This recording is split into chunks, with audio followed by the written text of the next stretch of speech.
Hello दोस्तों। अपने last lecture में हम एटॉमिक स्ट्रक्चर के बारे में बात कर रहे थे। Atomic structure 1 and atomic structure 2, परमाणु संरचना 1 और 2 करके मैं 2 जो है लेक्चर आपको पहले पोस्ट कर चुका हूँ इसके बारे में।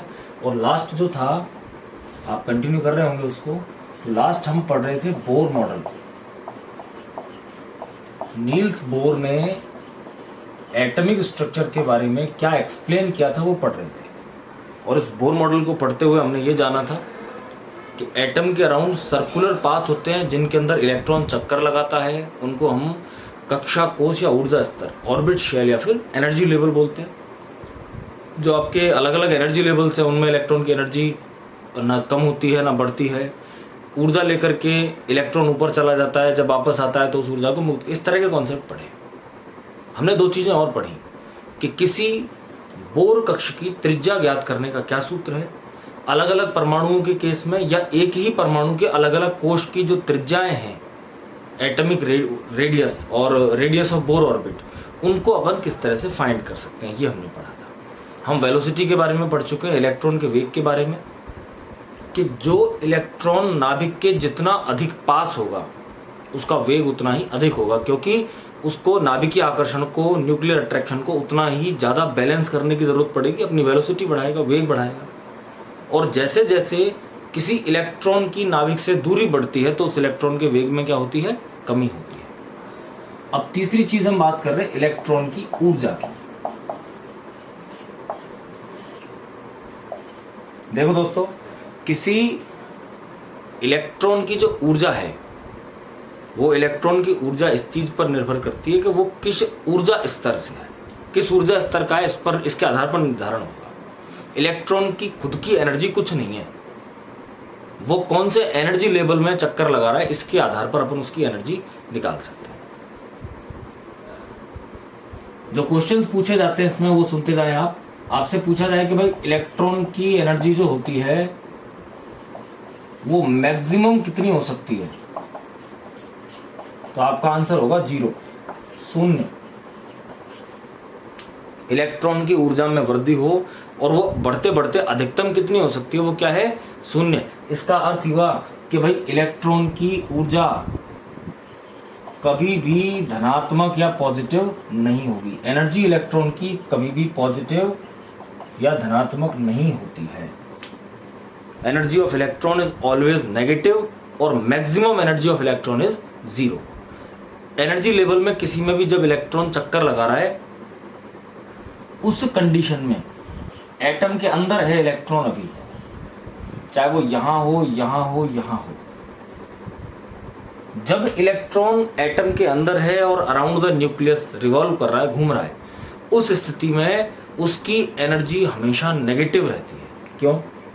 क्योंकि यहां ये घूम रहा है, मर्जी से नहीं घूम रहा है, इस न्यूक्लियस में गिर जाएगा, उससे बचने के लिए घूमना पड़ रहा है। ये इलेक्ट्रॉन इस न्यूक्लियस के कंट्रोल में है, और जब कोई एक चीज दूसरी चीज के कंट्रोल में रहती है तो निश्चित रूप से उसकी एनर्जी क्या रहेगी, उसकी एनर्जी उसके आधार पर ऋणात्मक रहेगी, क्योंकि ये इलेक्ट्रॉन जो है वो नाभिक के कंट्रोल में है, अभी उसके आकर्षण में है। जितना पास रहेगा ये इलेक्ट्रॉन नाभिक के, उसकी एनर्जी उतनी ही ज्यादा नेगेटिव रहेगी। इसकी सबसे ज्यादा नेगेटिव, उससे कम नेगेटिव इसकी, उससे कम नेगेटिव इसकी। और जब ये इलेक्ट्रॉन यहां से छोड़कर इसको अनंत में चला जाए, इनफाइनाइट में चला जाए, मतलब एटम से बाहर निकल जाए, तो बाहर निकलते ही इलेक्ट्रॉन अपनी आइडेंटिटी खो देता है, कोई पहचान नहीं रहती उसकी, और इलेक्ट्रॉन की एनर्जी क्या हो जाती है, 0। तो ध्यान रखेंगे अपन, इलेक्ट्रॉन की एनर्जी कभी भी पॉजिटिव नहीं रहेगी। जब इलेक्ट्रॉन न्यूक्लियस के चारों तरफ चक्कर लगा रहा है, उस स्थिति में इलेक्ट्रॉन की एनर्जी क्या रहती है, नेगेटिव रहती है। और जब वो इलेक्ट्रॉन उस एटम में से बाहर निकल जाए, उस स्थिति में उस इलेक्ट्रॉन की एनर्जी क्या हो जाती है, 0।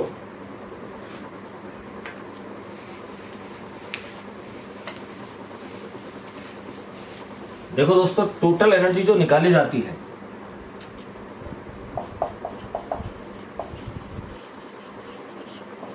टोटल एनर्जी निकालने के लिए 2 तरह की एनर्जी ली जाती है। एक तो पोटेंशियल एनर्जी और दूसरी काइनेटिक एनर्जी। पोटेंशियल एनर्जी को क्या कहते हैं, स्थितिज ऊर्जा, और काइनेटिक एनर्जी को क्या बोलते हैं, गतिज ऊर्जा। आप इलेक्ट्रॉन के लिए भी निकालें तो इलेक्ट्रॉन की भी आप टोटल एनर्जी कैलकुलेट करेंगे तो आपको दो तरह की एनर्जी की रिक्वायरमेंट रहेगी। वो दो तरह की एनर्जी कौन कौन सी? एक तो स्थितिज ऊर्जा और दूसरी गतिज ऊर्जा। It means total energy E is equal to, जो इलेक्ट्रॉन की स्थितिज ऊर्जा होती है वो होती है माइनस ZE²/R। ध्यान रखें, इलेक्ट्रॉन की स्थितिज ऊर्जा, मैं साइड में लिख रहा हूं इस चीज को, शॉर्ट में लिख रहा हूं पोटेंशियल एनर्जी PE। तो इलेक्ट्रॉन की स्थितिज ऊर्जा कितनी होती है? माइनस ZE²/R प्लस गतिज ऊर्जा का मान कैसे निकालते हैं? Half mv²। तो जो टोटल एनर्जी हमें इलेक्ट्रॉन की निकालनी होगी तो दो तरह की ऊर्जा ले रहा हूं मैं उसके लिए। एक तो इलेक्ट्रॉन की स्थितिज ऊर्जा, जिस स्थिति में इलेक्ट्रॉन है उसके कारण उसकी जो ऊर्जा होती है वो क्या कहलाती है? स्थितिज ऊर्जा। और दूसरे उसके द्रव्यमान और वेग के कारण जो उसमें ऊर्जा उत्पन्न हो रही है वो कहलाती है गतिज ऊर्जा। हमने पढ़ा है, बोर ने बताया था, बोर ने यह बताया था दैट ZE²/R², नाभिकीय आकर्षण या अभिकेंद्रीय बल जो होता है, सेंट्रीपिटल फोर्स, वो mv²/R यानी कि अपकेंद्रण बल, सेंट्रीफ्यूगल फोर्स के बराबर रहता है। घूमते हुए इलेक्ट्रॉन के जब इलेक्ट्रॉन चक्कर लगाता है तो ये दोनों जो बल हैं इनकी मात्रा बराबर रहती है। या R से इस स्क्वायर को कैंसिल कर दीजिए तो बताइए ZE²/R की वैल्यू क्या आई? mv²। या ये कहें कि mv² की वैल्यू क्या आ रही है? ZE²/R। ZE²/R आ रही है तो mv² की वैल्यू यहां पुट कर दीजिए। तो मैं इस गतिज ऊर्जा में mv² की जगह क्या ले रहा हूं? ZE²/R। इसका मतलब जो इलेक्ट्रॉन की गतिज ऊर्जा होती है, काइनेटिक एनर्जी, उसका मान क्या होता है? उसका मान होता है हाफ ZE²/R। तो ये स्थितिज ऊर्जा और ये गतिज ऊर्जा। स्थितिज ऊर्जा मैंने आपको सीधे सीधे बता दी, R रेडियस, E चार्ज और Z न्यूक्लियर आपका एटॉमिक नंबर। और यहाँ पे मैंने कैलकुलेट कर लिया, आपने जो बोर ने बताया था उसके हिसाब से, कि जो नाभिकीय आकर्षण बल होते हैं, न्यूक्लियर अट्रैक्शन, और अपकेंद्रण बल होते हैं, वो दोनों बराबर मात्रा में विपरीत कार्यरत होते हैं, अपोजिट डायरेक्शन में। तो उसकी mv² की वैल्यू ZE²/R हमने प्लेस कर। माइनस का ZE²/R है, प्लस का आधा ZE²/R है। तो टोटल एनर्जी की वैल्यू क्या आ गई? टोटल एनर्जी की वैल्यू आ गई, अब देखो माइनस के पूरे में से प्लस का आधा गया तो बचा क्या? माइनस का आधा ZE²/R।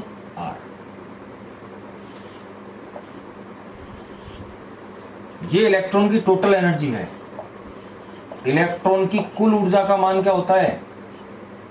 -1/2 ZE²/R।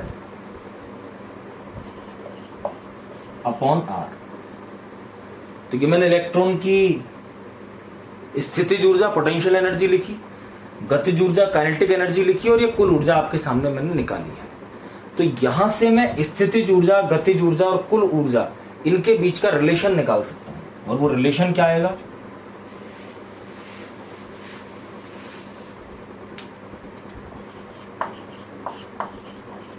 कि कुल ऊर्जा जो है ना, ये किसके बराबर है? गतिज ऊर्जा का संबंध निकालें। गतिज ऊर्जा क्या होती है? 1/2 ZE²/R। और कुल ऊर्जा क्या होती है? -1/2 ZE²/R। तो कुल ऊर्जा का मान होता है माइनस गतिज ऊर्जा। इसके आगे गतिज ऊर्जा जो है ना, इसके आगे माइनस लगा दो, यही तो कुल ऊर्जा है। तो इलेक्ट्रॉन की कुल ऊर्जा का मान क्या होता है? माइनस गतिज ऊर्जा। और इलेक्ट्रॉन की कुल ऊर्जा कितनी है? -1/2 ZE²। और स्थितिज ऊर्जा कितनी है? ZE²/R। तो जो पोटेंशियल एनर्जी है उसकी तुलना में जो कुल एनर्जी है वो क्या है? आधी है।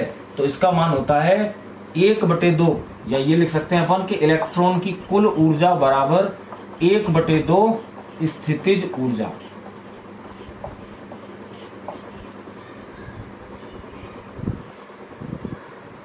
यहां पे मैंने तीन चीजें बताई आपको कि कोई इलेक्ट्रॉन है, गति कर रहा है चारों तरफ नाभिक के, मुझे उसकी ऊर्जा कैलकुलेट करनी है। तो कुल ऊर्जा दो तरह की ऊर्जाओं के योग से निकलती है, एक का नाम है गतिज ऊर्जा काइनेटिक एनर्जी और दूसरे का नाम है स्थितिज ऊर्जा पोटेंशियल एनर्जी। इलेक्ट्रॉन की गतिज ऊर्जा और स्थितिज ऊर्जा जो है उनके हिसाब से मैंने ये रिलेशन फाइंड किए कि जो टोटल एनर्जी होती है वो नेगेटिव काइनेटिक एनर्जी के बराबर होती है, कुल ऊर्जा बराबर माइनस गतिज ऊर्जा। और इसी प्रकार से जो कुल ऊर्जा होती है वो स्थितिज ऊर्जा की आधी होती है। ये स्थिति है ऊर्जा के संबंधों की, किसके लिए? इलेक्ट्रॉन के लिए।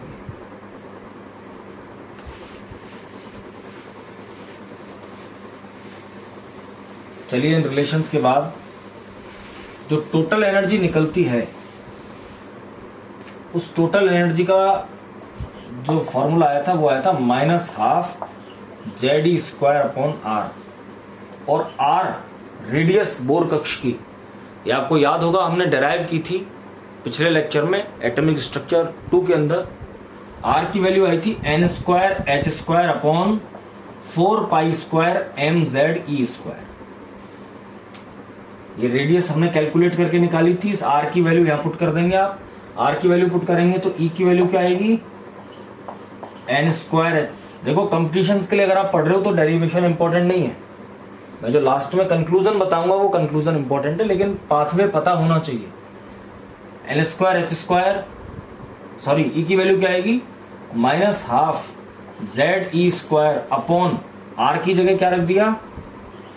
n²h² और ये 4πmze² चला जाएगा ऊपर 4πmze²। देखो 2 से या 2 बचेगा और क्या कट रहा है?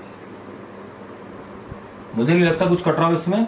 E इक्वल्स टू माइनस ऊपर क्या बचा? 2πm z और z तो z² E² यानी e⁴/n²h²। ये फॉर्मूला एनर्जी कैलकुलेट करने का है। अगर आपको किसी बोर कक्ष में किसी परमाणु के में आपको ऊर्जा निकालनी है इलेक्ट्रॉन की, तो इलेक्ट्रॉन की ऊर्जा आप इस सूत्र के माध्यम से निकाल सकते हैं। लेकिन छोटा तरीका होना चाहिए इसके लिए, और छोटा तरीका क्या है? छोटा तरीका यह है कि 2 की वैल्यू हमें पता है 2 होती है, पाई 22/7 होता है, m इलेक्ट्रॉन का द्रव्यमान, z परमाणु क्रमांक, E आवेश है और h प्लांक नियतांक। यानी ऊपर जो है वो z चेंज होगा और नीचे कोश की संख्या चेंज होगी। परमाणु हाइड्रोजन का है, हीलियम है, लिथियम है, क्या है उसके हिसाब से z चेंज हो जाएगा।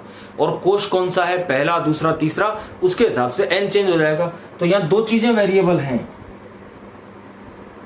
इन दोनों वेरिएबल्स को छोड़ दें।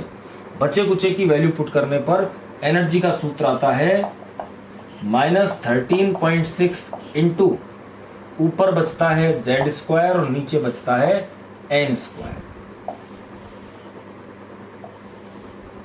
इलेक्ट्रॉन वोल्ट पर एटम, इलेक्ट्रॉन वोल्ट प्रति परमाणु।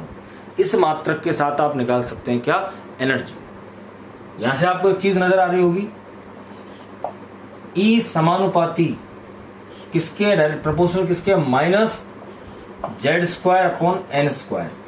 मैं एक साथ लिख रहा हूं, मैं E प्रोपोर्शनल टू -z² लिखूं और -n² लिखूं इसका, तो एक साथ मैंने लिख दिया E प्रोपोर्शनल टू -z²/n²। दोस्तों यहां नेगेटिव है, इसका मतलब अगर मैं इसको पॉजिटिव करके लिखूंगा तो रिलेशन क्या बन जाएगा? E proportional n²/z²।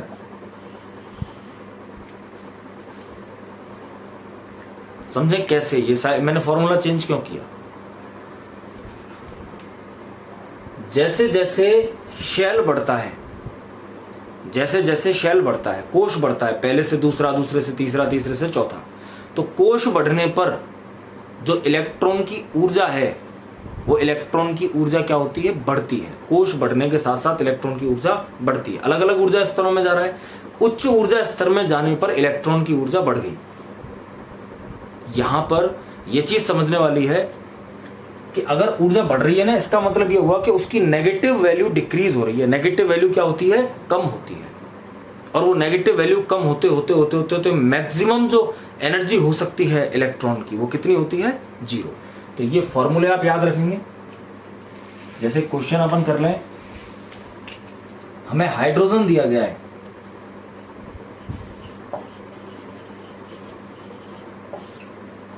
और हाइड्रोजन के लिए पूछा गया है हमसे पहला, दूसरा, तीसरा, इन तीनों कोशों के अंदर इलेक्ट्रॉन की ऊर्जा निकालिए। E इक्वल्स टू -13.6 इंटू पहले कोश के लिए परमाणु क्रमांक जो हाइड्रोजन का है वो तो 1 है, 1 का स्क्वायर अपॉन 1 का स्क्वायर, यानी ऊर्जा कितनी आ गई -13.6 इलेक्ट्रॉन वोल्ट प्रति एटम। ये पहले कोश के लिए आई। Z का मान तो 1 आएगा ही, हाइड्रोजन का परमाणु क्रमांक 1 है, और जिस कोश की ऊर्जा पूछी जा रही है वो भी पहला है, तो Z और N दोनों की जगह 1 रख दीजिए। अगर आपसे दूसरे कोश की ऊर्जा पूछता है E2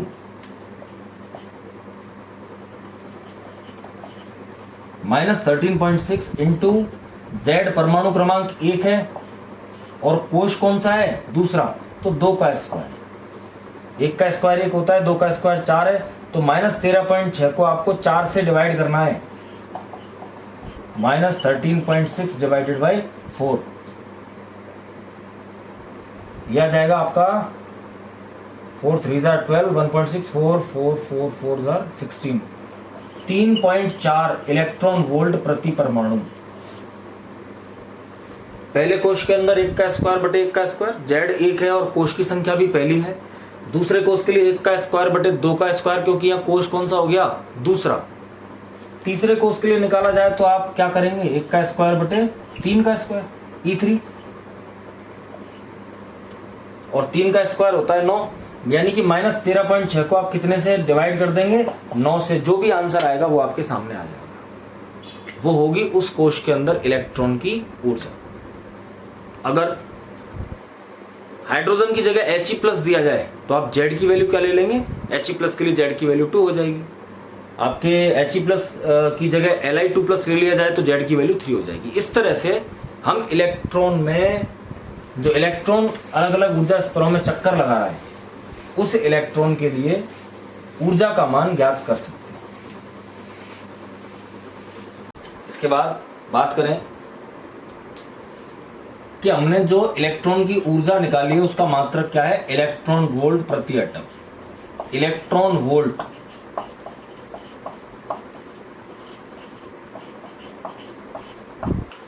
यदि हमें जो मात्रक दिया जाए वो मात्रक दिया जाए जूल या अर्ग, तो क्या करना है, 1 इलेक्ट्रॉन वोल्ट का मान होता है 1.6 इंटू 10⁻⁻19 जूल J, या 1 इलेक्ट्रॉन वोल्ट होता है 1.6 इंटू 10⁻⁻19 में से 7 घटाओ 12 अर्ग।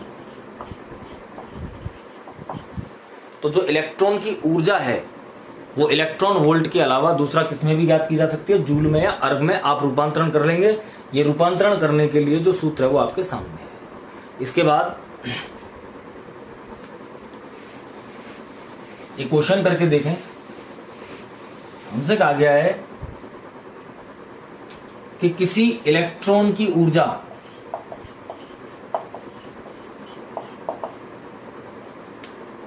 -3.4 इलेक्ट्रॉन वोल्ट है। अभी निकाला था ना -3.4 हाइड्रोजन के दूसरे कोश के लिए होता है, तो किसी इलेक्ट्रॉन की ऊर्जा -3.4 इलेक्ट्रॉन वोल्ट है। उस स्थिति में आपसे पूछी गई है उसकी गतिज ऊर्जा, काइनेटिक एनर्जी, और दूसरी आपसे पूछी गई है स्थितिज ऊर्जा, यानी कि उसकी पोटेंशियल एनर्जी। दोस्तों सूत्र पढ़े अभी हमने, कुल ऊर्जा बराबर माइनस गतिज ऊर्जा, तो गतिज ऊर्जा बराबर माइनस इंटू कुल ऊर्जा, और कुल ऊर्जा कितनी है -3.4, कुल ऊर्जा की जगह -3.4 रखो, माइनस माइनस मल्टीप्लाई होकर प्लस हो जाएगा, यानी कि उसकी गतिज ऊर्जा कितनी होगी 3.4 इलेक्ट्रॉन वोल्ट। इसका अर्थ ये हुआ कि किसी इलेक्ट्रॉन की कुल ऊर्जा दे रखी है और गतिज ऊर्जा अगर आपसे पूछी है तो आप सिर्फ चिन्ह परिवर्तित कर देंगे, या गतिज ऊर्जा दे रखी है कुल ऊर्जा पूछी है तब भी आपको क्या करना है, चिन्ह परिवर्तन करना है। गतिज ऊर्जा पूछी है तो आगे प्लस लगा दो माइनस की जगह, और अगर कुल ऊर्जा पूछी है तो माइनस लगा दो। इतना करना है आपको गतिज ऊर्जा और कुल ऊर्जा के केस में। स्थितिज ऊर्जा जो होती है वो कुल ऊर्जा की दुगनी होती है। हमने पढ़ा है ना, कुल ऊर्जा बराबर 1/2 स्थितिज ऊर्जा। इसका अर्थ हुआ स्थितिज ऊर्जा बराबर 2 गुणा कुल ऊर्जा। कुल ऊर्जा की दुगनी होती है, तो कुल ऊर्जा कितनी हुई? -3.4। दुगना करो, इसका कितना हुआ? -6.8 इलेक्ट्रॉन वोल्ट। ये क्या है? इसकी स्थितिज ऊर्जा है, पोटेंशियल एनर्जी। इलेक्ट्रॉन की काइनेटिक एनर्जी इतनी आ गई, पोटेंशियल एनर्जी इतनी आ गई। अब टोटल एनर्जी भी कैलकुलेट करके देखें क्रॉस चेक के लिए। स्थितिज ऊर्जा कितनी है? -6.8। गतिज ऊर्जा कितनी है? +3.4। आंसर क्या आएगा? -3.4 इलेक्ट्रॉन। इस तरह से आप एनर्जी के जो क्वेश्चंस आएंगे इलेक्ट्रॉन की ऊर्जा से संबंधित, उनको सॉल्व कर सकते हैं। यहाँ ध्यान रखने वाली बात यह है, इलेक्ट्रॉन की एनर्जी कभी भी पॉजिटिव नहीं होगी। जब वो एटम के अंदर है तो नेगेटिव रहेगी, और जब एटम से बाहर निकल जाएगा तो उसकी एनर्जी क्या हो जाती है? 0 हो जाती है।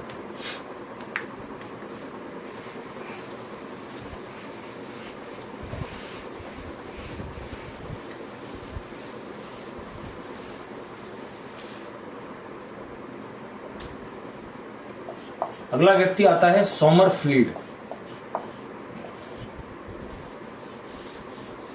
सोमरफील्ड ने क्या कॉन्सेप्ट दिया है, सुनिए। केंद्रीय भाग नाभिक है, रदरफोर्ड ने बता दिया। बाहर इलेक्ट्रॉन के लिए फिक्स रास्ते होते हैं, ऊर्जा स्तर, ये भी बोर ने बता दिया। लेकिन बोर ने बताया था कि वो वृत्ताकार रास्ते हैं। सोमरफील्ड का मॉडल आया, उससे पहले हम थोड़ी सी बात कर लेते हैं बोर की कमियों के बारे में। बोर मॉडल में कमियां क्या हैं? देखो, मुख्यतः 2 चीजों की कमी है। पहली चीज कि जो बोर का मॉडल है ना, वो केवल मोनो इलेक्ट्रॉनिक सिस्टम्स, एक इलेक्ट्रॉनीय तंत्र, ऐसी स्पीसीज, ऐसे परमाणु या आयन जिनमें केवल एक इलेक्ट्रॉन हो, उनको एक्सप्लेन कर सकते हैं। Hydrogen He+, Li2+, Be3+, B4+, यानी इन सब में एक इलेक्ट्रॉन है। ये मॉडल केवल मोनो इलेक्ट्रॉनिक सिस्टम्स को एक्सप्लेन कर सकता है। क्या ये सफिशिएंट है? बिल्कुल नहीं है। 119 से ज्यादा एलिमेंट हो चुके हैं पीरियडिक टेबल के अंदर। अब ये केवल एक इलेक्ट्रॉन वाले सिस्टम को एक्सप्लेन कर रहा है, तो सपोज किसी का परमाणु क्रमांक 110 है, तो क्या हम उस पर +109 चार्ज लाएंगे जब वो एक इलेक्ट्रॉनीय तंत्र बनेगा? तब मतलब का ही नहीं है। तो पहली चीज तो ये बोर मॉडल जो है वो केवल एक इलेक्ट्रॉनीय तंत्रों तक सीमित है। दूसरा, स्पेक्ट्रमी रेखाएं बनती हैं। हाइड्रोजन का स्पेक्ट्रम और है, इसमें चर्चा करेंगे आगे किसी वीडियो में उसके बारे में। जो स्पेक्ट्रल लाइन बनती है, स्पेक्ट्रमी रेखाएं बनती हैं। समझे? स्पेक्ट्रमी रेखा का आप सीधा अर्थ ऐसे समझ लें कि जो बोर कक्ष हैं, अलग अलग ऊर्जा स्तर हैं, इन कक्षों को या इन स्पेक्ट्रमी लाइंस को, स्पेक्ट्रमी रेखाओं को जब चुंबकीय क्षेत्र में मैग्नेटिक फील्ड में रखा जाता है, ये स्पेक्ट्रल लाइन को, ये स्पेक्ट्रमी रेखा है, आप ये समझ लें कि ये एनर्जी लेवल है। ऐसे समझ लें इसको सीधा कि जब इस स्पेक्ट्रमी रेखा को, स्पेक्ट्रल लाइन को चुंबकीय क्षेत्र में रखते हैं तो इसके कई सारे टुकड़े हो जाते हैं, विपाटन हो जाता है, स्प्लिटिंग हो जाती है। इसको बोलते हैं जीमान प्रभाव, जीमान इफेक्ट। और जब विद्युत क्षेत्र या इलेक्ट्रिक फील्ड में इसको रखते हैं तब भी यही घटना देखने को मिलती है, इसकी स्प्लिटिंग हो जाती है। इसको बोलते हैं स्टार्क इफेक्ट। तो जो स्पेक्ट्रल लाइन है जो उसके एनर्जी लेवल के लिए प्राप्त होती है, वो स्पेक्ट्रल लाइन मैग्नेटिक फील्ड या इलेक्ट्रिक फील्ड लगाने पर स्प्लिट क्यों होती है, इस चीज का एक्सप्लेनेशन भी बोर ने नहीं दिया था। अब हम बात करेंगे किसके बारे में? सोमरफील्ड के बारे में।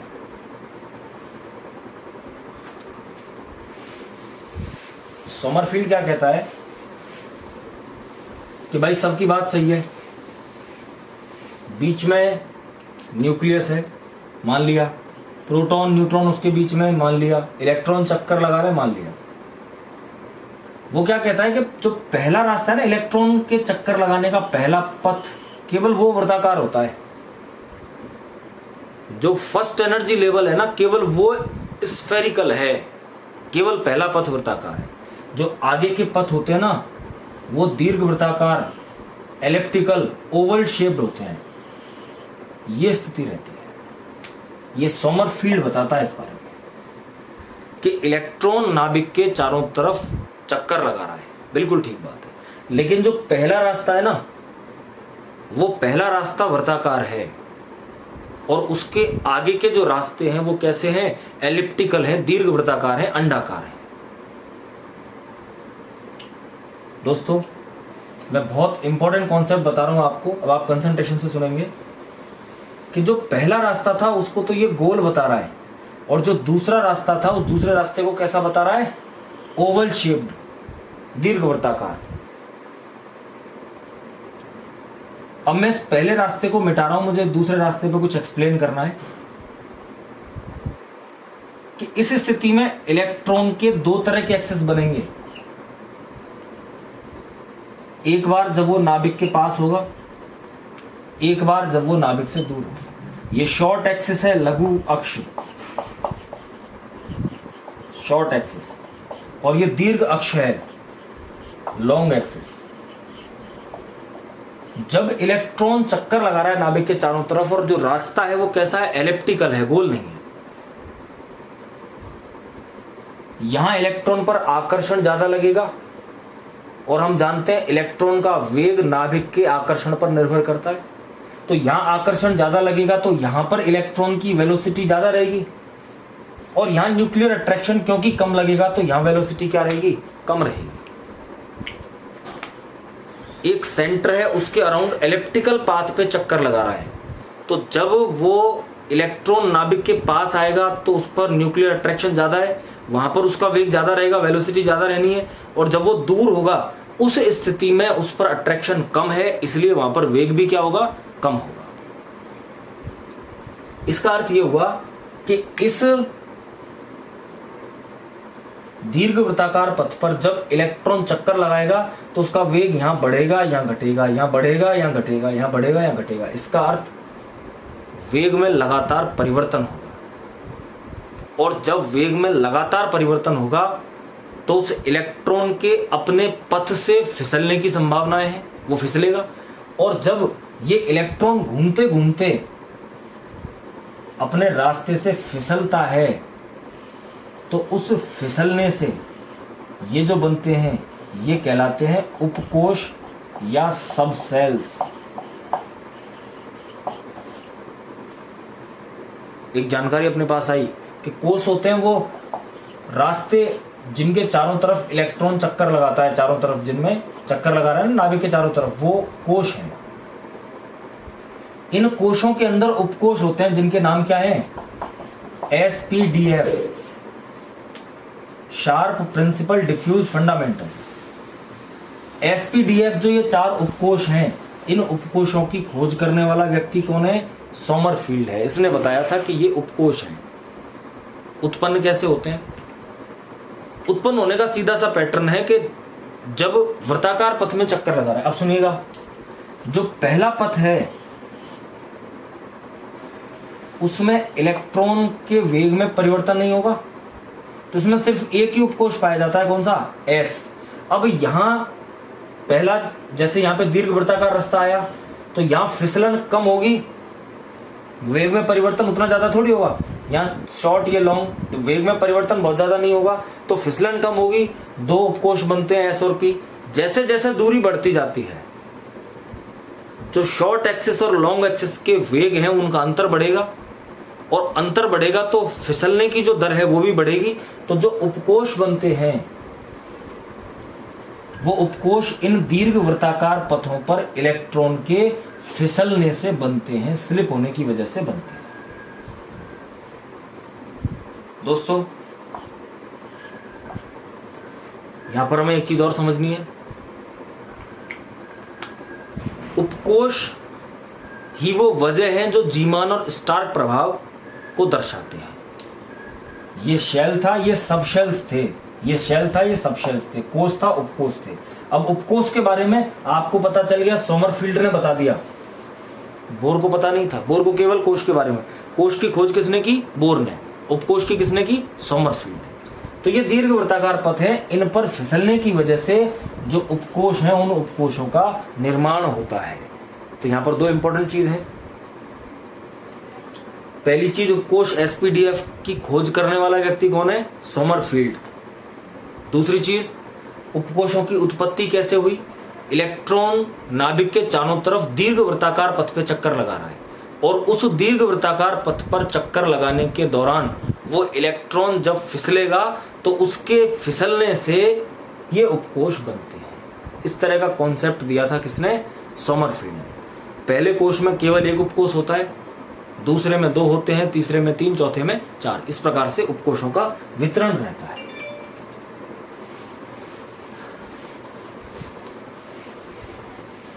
इसके बाद आगे आते हैं इस एटॉमिक स्ट्रक्चर के मॉडर्न मॉडल्स, आधुनिक मॉडल, और एटॉमिक स्ट्रक्चर का वो पोर्शन जो सबसे ज़्यादा महत्वपूर्ण है। ये तो मॉडल्स थे और जो मॉडल्स अभी तक हम पढ़ते आ रहे हैं ना, वो सभी फेल हो चुके हैं। कुछ कुछ चीज़ें उनमें से, जैसे नाभिक की खोज है या दीर्घ वृत्ताकार पथ है, वो चीज़ें ली गई हैं। बाकी कोई एक मॉडल ये नहीं कह सकते कि भाई ये पर्टिकुलर मॉडल जो है वो आज पूरी तरह से वैलिड है परमाणु की संरचना को समझाने के लिए। तो आगे के जो मॉडल्स हैं उनमें हम डी ब्रॉगली, आपका हाइजेनबर्ग,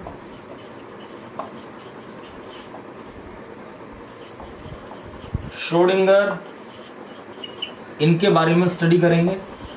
अगले वीडियो में बात करेंगे अब इसके बारे में कि डी ब्रॉगली ने, हाइजेनबर्ग ने, आपके इरविन श्रोडिंगर ने क्या क्या चीज़ें बताई थी परमाणु संरचना के बारे में। इसके बाद हम क्वांटम नंबर्स के बारे में बात करेंगे। 4 क्वांटम नंबर्स होते हैं और आप, बेहतर रहेगा कि नेक्स्ट वीडियो मेरा 1-2 दिन में आए, तब तक आप इन चीज़ों को एक बार खुद भी देख लें, जिससे आपको और समझने में आसानी रहे। हम बात करेंगे 4 क्वांटम संख्याओं के बारे में, क्वांटम नंबर्स के बारे में, जो किसी भी परमाणु में इलेक्ट्रॉन की लोकेशन, एनर्जी, पोजीशन, इन सारी चीज़ों के बारे में हमें सूचना देती है। वो 4 नंबर क्या हैं? Quantum numbers. और फाइनली हम कक्षक या ऑर्बिटल्स की स्ट्रक्चर, उनमें नोडल प्लेन्स, नोडल सरफेस और अफबाउ प्रिंसिपल जो n+l रूल है, आपका हुंस रूल है, पाउलीज प्रिंसिपल है, उन सब चीज़ों के बारे में और इलेक्ट्रॉनिक कन्फिग्रेशन के बारे में अपने नेक्स्ट वीडियो में बात करेंगे। Thank you.